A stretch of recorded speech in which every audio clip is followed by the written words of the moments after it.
What's up guys, my name is John Weatherby and I'm a Florida-based commercial travel and landscape photographer. One of the most received topics that I get is how to create a composite. So I'm going to show you guys quickly how I would make a basic composite blending a daytime shot with an astro shot from later on.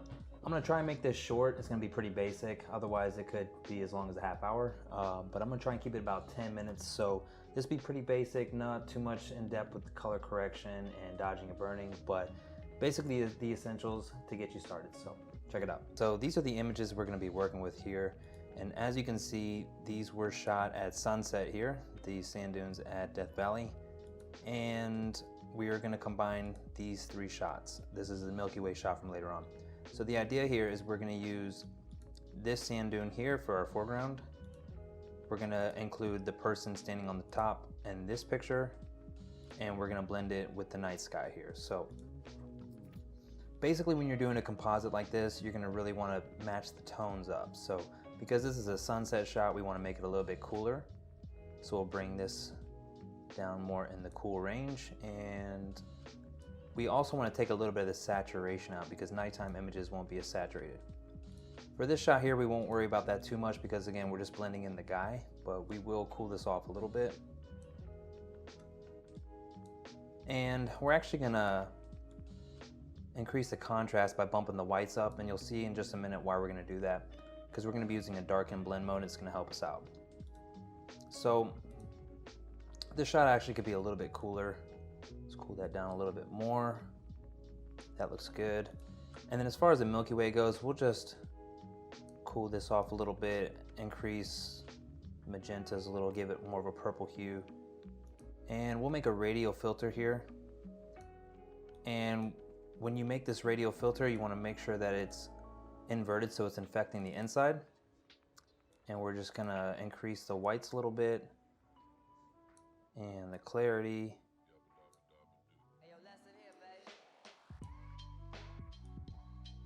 And that looks pretty good. So that's a local adjustment. Now let's make a global adjustment to the whole image. We'll bump up the whites a little bit. And I usually play around the dehaze and see what that does. And it does add some contrast around the core, so that looks good.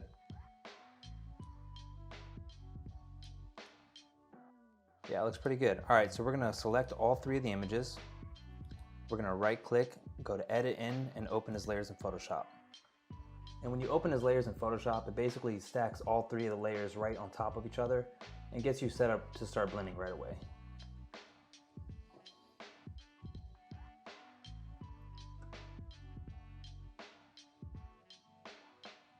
All right, so right away I see that these images are not the same size, and the reason for that is because these sand dune shots were shot on a Nikon D810, and this astro shot from later on was on the D850, which is higher res. So we'll go ahead and line up these sand dune shots, and then we'll just crop to basically be the size of the sand dunes. And when you crop in Photoshop, if you're compositing, you want to have this delete crop pixels turned off, or else you'll wind up cropping the edges outside that we're going to wind up using from the Milky Way shot in a minute. So we'll click check.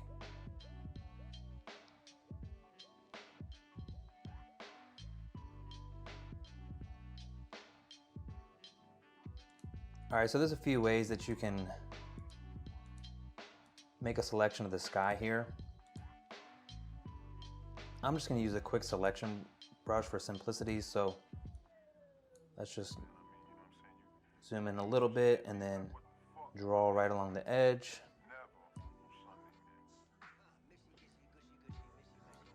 And for this, I'm gonna actually clip off this mountain in the background, and you'll see why in a second, because I'm actually going to clip off part of the sand dune here to make it look more symmetrical, and I want to reveal more of the night sky, so we won't include that in our selection. So I'm going to go ahead, I have the sky selected now, I'm going to go ahead and Command Shift I, that's going to invert, and then I'm going to go to Select and Mask. So I have my color here set up to show what I'm masking out in red. You can set that to be a different color, or you can actually set it to just show the layer underneath as well. But the idea here is we're going to feather it a little bit, so we'll go 0.5, because the edge wouldn't be very hard on a night shot like this, especially when you're shooting astro at like 2.8. So we're gonna soften the edge and then we're gonna shift the edge somewhere around -34. That should be good, and we'll click OK.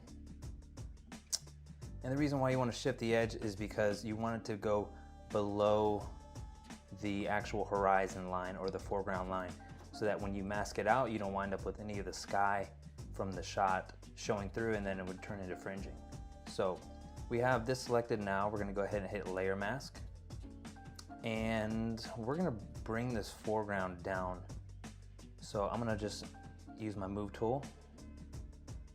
And if you didn't know, the shortcut for a move tool is V. So hit V and then move this down just a little bit here.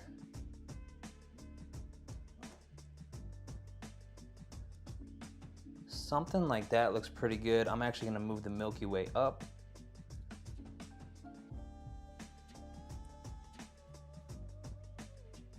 Something like that also looks good.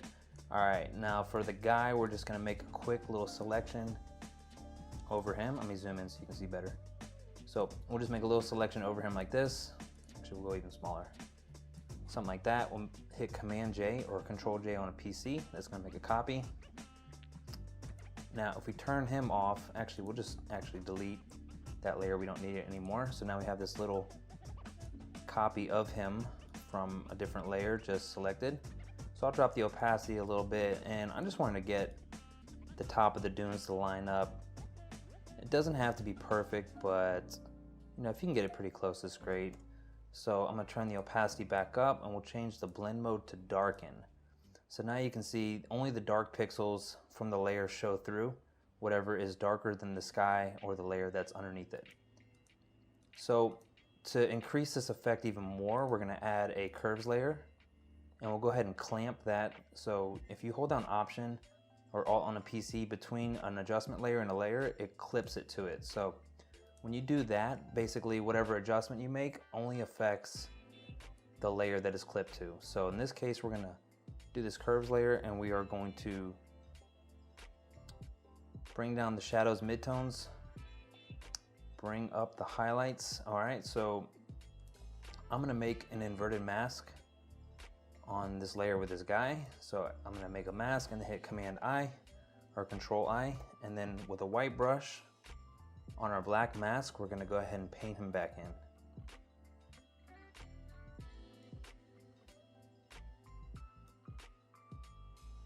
Just like so. All right, so the last thing I wanna do is flip that back to the brush back to black, and I'm gonna paint out some of this color that's around him. And then I'm gonna add a hue and saturation adjustment.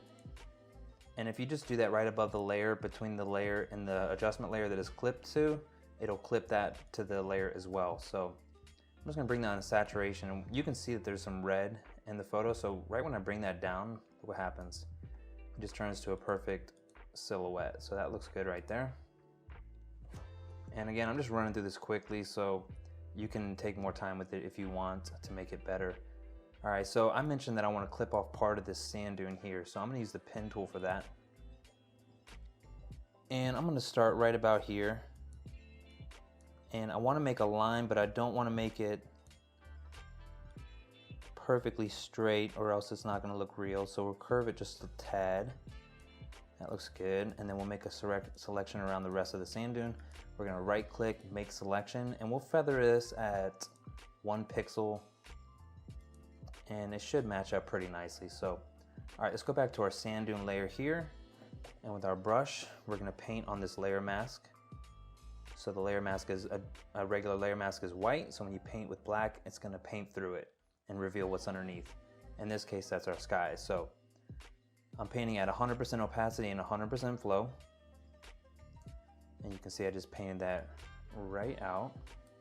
And I'm gonna hit Command D or Control D on PC to deselect. And you can see that the edge is feathered and it matches the other side perfectly.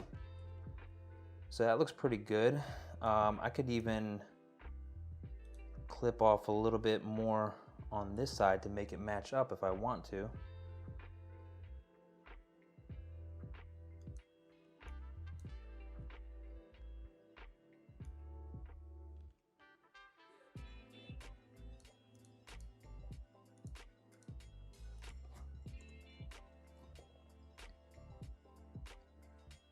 All right, Control D, and I see that there is a little bit of weirdness going on with this at the top, so we need to just clip off these little corners that I missed. All right, that looks good. Repeat on this side here.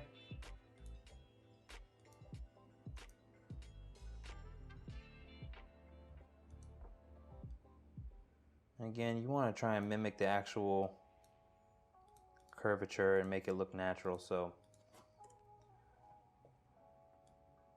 all right, that looks good.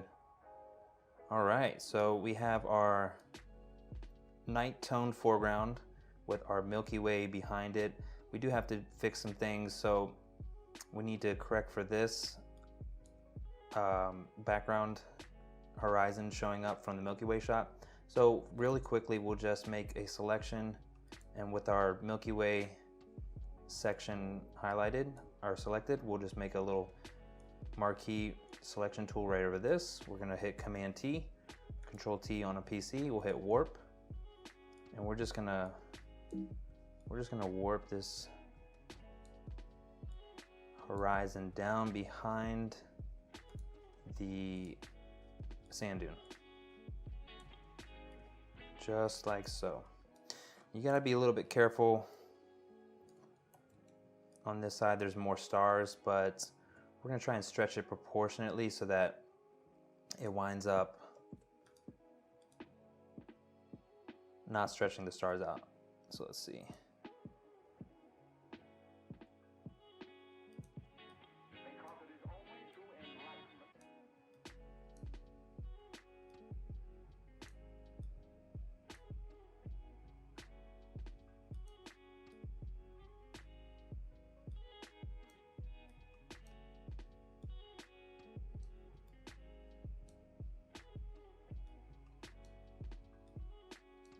And I'm just dragging this down below for time purposes. I'm not gonna, go crazy with it, but that looks pretty good. The stars are not very stretched, so that looks fairly decent.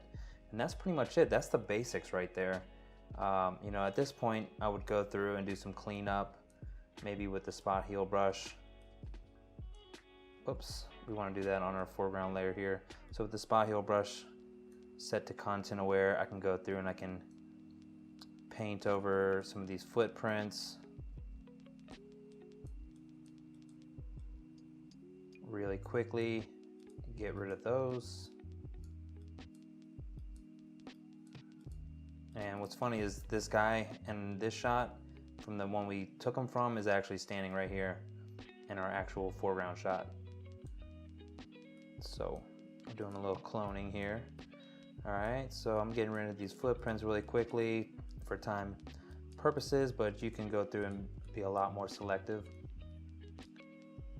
And a trick is if you hold down shift, if you click and then hold down shift with the spot heal or a paintbrush, it's gonna draw a perfectly straight line for you. So that comes in handy if you're trying to be precise. Okay, so that looks pretty good. That's basically it there, guys. At this point, I would do Command Shift Option E and stamp visible, or Control Alt Shift E on a PC. And then this is one layer now, so at this point you could go and make adjustments to it as if it's one photo. So let me know if that was helpful, guys. Let me know if you have any questions in the comments and I'll get back to you. And yeah, share this with somebody if you think it's helpful. And if you're watching this on YouTube, definitely subscribe for future videos similar.